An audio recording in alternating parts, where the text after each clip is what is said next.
honestly. The way you're talking this up, I half expect that you somehow got your hands on... Oh. Well now, that is interesting. May I have a few moments to examine it myself? I'm really not sure. That's not permitted in the rules. We're already stretching them a bit as it is. Oh, I'm sure, but you can trust me. And you know, creatures like this don't always open up unless they're speaking one-on-one. I want to get an idea of what its personality is really like.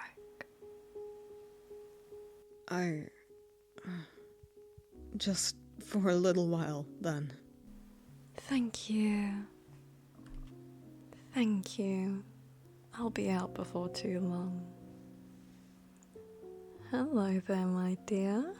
How are you doing? Silent, hmm? No wonder. You look dreadful.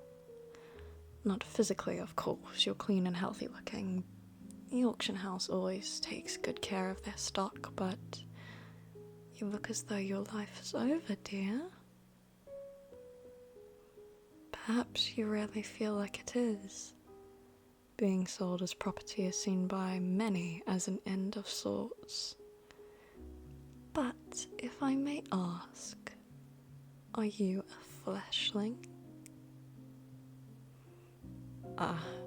Let me rephrase. Are you human? Do you have a physical body? Fascinating.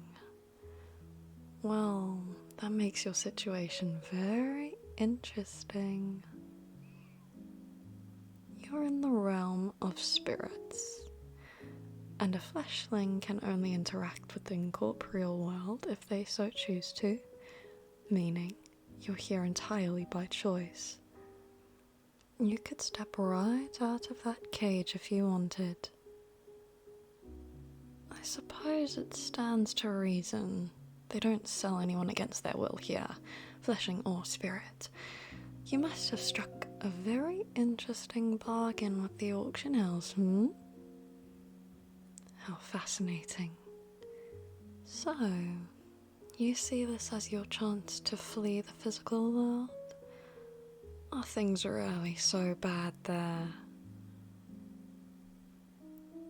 I wonder if that was as wise of a decision as you seem to think it is. You hold a great deal of power while in the spiritual world. You can, for the most part, select what and who is allowed to physically touch you, but it is not entirely without danger. There are physical objects in the spirit world that could hurt or trap you, although they're rare. And now you're alone in a strange land.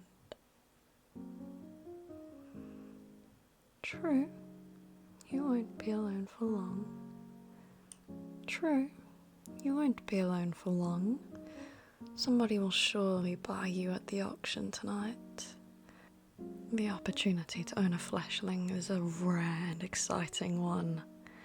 Selling yourself to a master who will care for you is an interesting plan, I suppose. Who knows? Perhaps I'll be the one to bring you home. Wouldn't that be something? Yes, I am one of the customers. I am in a bit of a privileged position, and so I'm allowed to take a peek at the merchandise before the auction begins. Tell me, my dear, how much do you know about the spiritual world?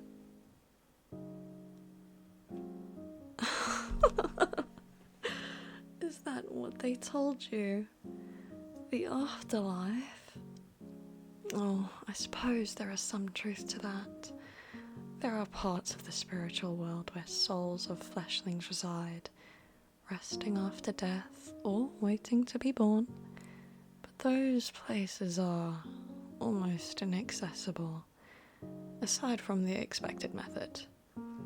Nobody around here ever was or ever will be a fleshling like you. We spirits are reflection of the physical universe you reside in. We represent patterns, so to say. It's a simplistic definition, but close enough for this conversation. Patterns in the universe will cause ripples in the spirit world that birth us, the spirits. A spirit can be born from a song, a species, a concept, anything that is in some way repeatable or calculable. Personally, I was born from a fractal, a shape that repeats itself infinitely the closer you look. You can actually see the fractal that birthed me in my skin if you look closely. It's beautiful, isn't it? The spirit world is a beautiful place, full of marvels you rarely get to see in the physical world, but it's not the best place for fleshlings, is it? Oh, they're going to be absolutely furious at me for telling you this, but the thing about the spiritual world is that it doesn't have much of, what is it? Food? Yes, that's it. Spirits don't eat food. We simply exist because we are inevitable. But you need to consume things to survive. Physical things. You could attempt to consume anything you like in the spiritual world, but it wouldn't provide you any nutrition at all. You would starve to death on a full stomach.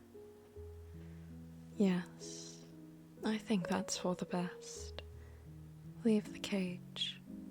In fact, you should leave the spiritual world altogether. Simply choose not to be here, and you will return to your home.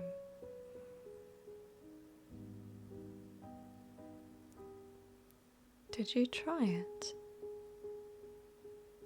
Oh. The auction house's owner is a very shrewd spirit. I see they anticipated this. I think the cage is physical. Those braces on your forearms are probably physical as well. I could guess that they've stayed here for quite a long time. Such things begin to belong to the spiritual world a little bit. And so long as you are touching them, you are anchored to this world. You agreed to come here, but they don't intend to let you back out of the deal, it seems. Help you? I'm afraid there's very little I can do. What they've done down here doesn't strictly violate any of our laws. So long as you agreed to come here in the first place, they are simply enforcing the agreement. Well, I suppose I could buy you if I win you at the auction, but I don't think I'd want to buy someone just to let them go. That seems like a waste of money, wouldn't you agree? But perhaps there is a solution. You did want to stay here, at least originally, yes? The only problem is that you don't want to starve to death. Well, it just so happens that I'm a spirit with considerable means. Food is rare, but it can be reliably sourced for the right price. If you belong to me, I would, of course, care for your needs. I am, I admit, a little selfish, but I am not cruel. What do you think of that? Would you enjoy being my property, my dear?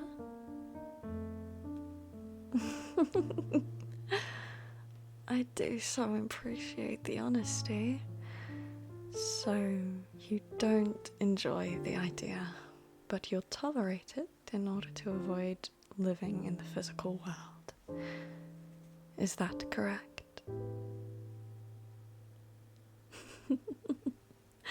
How amusing. I think I would enjoy having you. You see, I find both the spiritual world and the physical world, everything that can be experienced really, to be endlessly fascinating. Like the fractal that birthed me.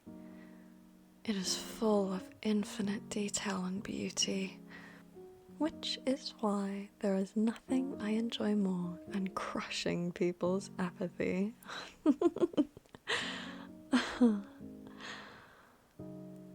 Perhaps I phrased that too aggressively.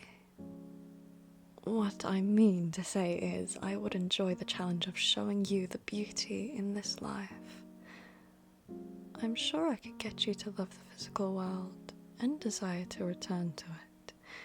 And I could also make you come to love the spiritual world and the life you can have here with me. You would find yourself at a crossroads, torn between the immeasurable joys found along each path, unable to decide which to choose, trying to find a way to have it all instead. That is something I would very much like to see. You think so, Well, we'll see. I will see you soon, I think. Stay strong until then.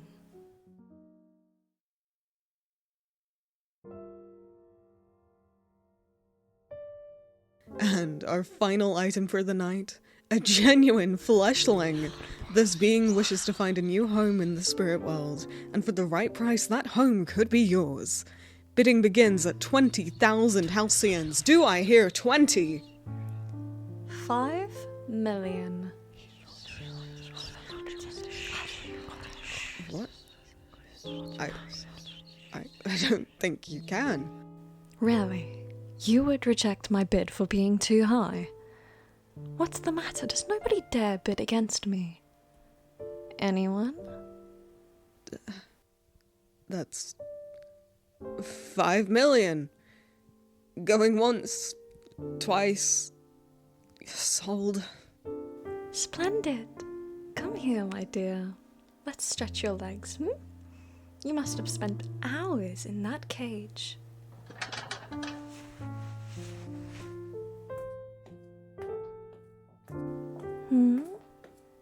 Oh, now don't go thanking me so soon. What about all that apathy you had before? You seemed so uninterested in living with me before. Don't give in right away. I want this to be a challenge. Oh, don't worry about what I paid. That's not too terribly much, not really. Some of the other buyers could have bid against that, were it not for a little strategy on my part. I deliberately bid on a few key items to raise the price and force the spirits who would have been able to be interested in you to empty their pockets out early. They wouldn't dare begin a bidding war that high after all they'd already spent. I can be crafty when I need to be, yes. Now, come along. Let's bring you home. You need food and water right away. I've already made arrangements to have a bit delivered, and there will be more to come. You are going to thoroughly enjoy living with me. I guarantee it, my dear.